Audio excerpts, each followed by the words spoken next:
Bonjour, dans cette vidéo on va voir le raise, le touchdown raise. C'est des mouvements qui vont nécessiter un petit peu plus de puissance au niveau des jambes et un bon contrôle au niveau du corps en entier. Donc n'hésitez pas à travailler ces mouvements énormément de fois de manière à pouvoir les poser tranquillement.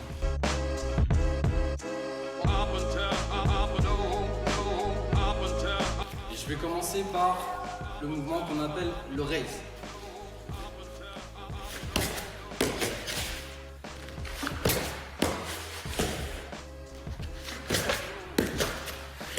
Donc pour le raise, on va commencer en position debout comme pour la plupart des tricks. On va faire un premier pivot à 180 degrés. Donc pour moi, ce sera vers la gauche vu que je suis un droitier. Là, ce qui va se passer, c'est que sur mon pivot, je vais venir poser mon poids de corps sur ma jambe droite. Je vais éviter de tendre ma jambe gauche parce que si je l'attends, je vais me bloquer sur le reste du mouvement. Donc toujours garder un maximum de flexibilité. Ici, une fois que mon poids est bien appuyé sur ma jambe droite, je vais venir pousser vers le haut, comme pour le butterfly par exemple, ou comme tout autre tricks. Et ensuite, ça va être ma jambe gauche qui va m'envoyer sur le mouvement. Donc ici, ma jambe gauche, je vais l'envoyer de cette manière. D'accord?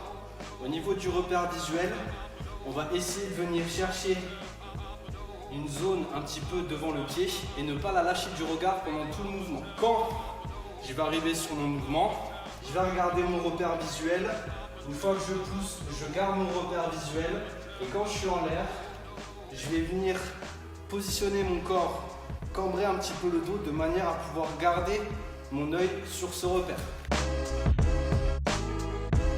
Gros conseil qui va vous aider pour le raise, la puissance qu'on va mettre dans le saut n'est pas si importante que ça, d'accord? Mais si on veut un raise ample et bien joli, il va falloir pousser fort comme avec la jambe droite, ce qui va plus nous aider à envoyer le mouvement, ça va être l'envoi de ma jambe gauche, l'envoi de la jambe qui va nous donner l'angle d'attaque, d'accord?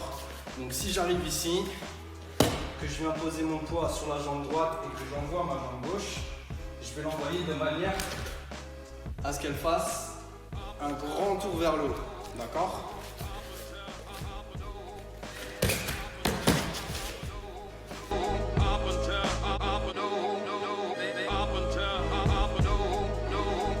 Maintenant, on va voir le touchdown raise.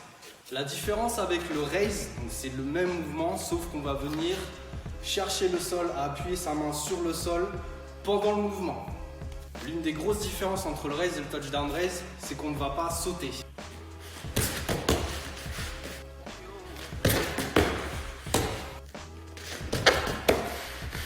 Comme pour le raise, je vais venir faire mon pivot, mettre mon poids sur ma jambe droite, d'accord? Et plutôt que de sauter avec ma jambe droite en même temps que de lancer ma jambe gauche, et je vais venir envoyer mes bras de manière à pouvoir me positionner dans cette position et envoyer ma jambe en même temps.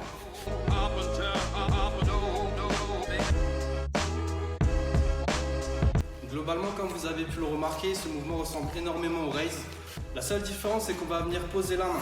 Et comme j'ai dit plus tôt, si vous sautez, on aura beaucoup plus de mal à venir la poser. Je vais vous montrer. D'accord?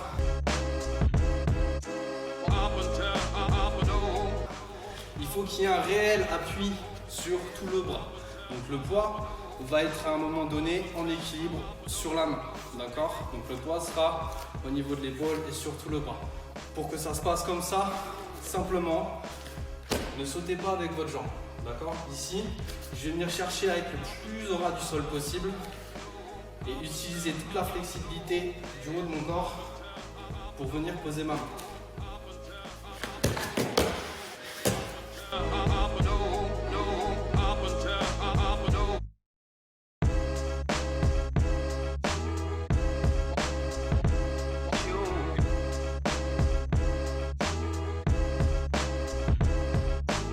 Vu que le raise et le touchdown raise sont des mouvements transitoires, d'accord, qui sont considérés comme des mouvements mais qui vont appeler à un autre mouvement, on va pouvoir lier donc le raise et le gainer, ensuite le TD raise et le gainer.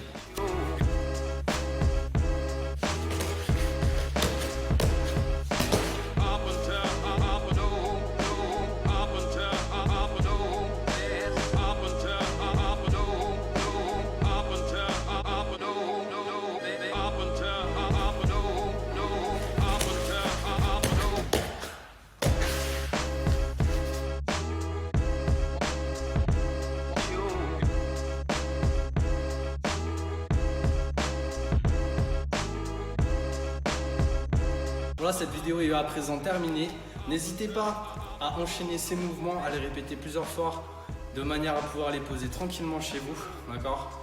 Et surtout, n'hésitez pas à faire des petits combos avec ce qu'on a vu précédemment dans les précédentes vidéos. Bonne journée.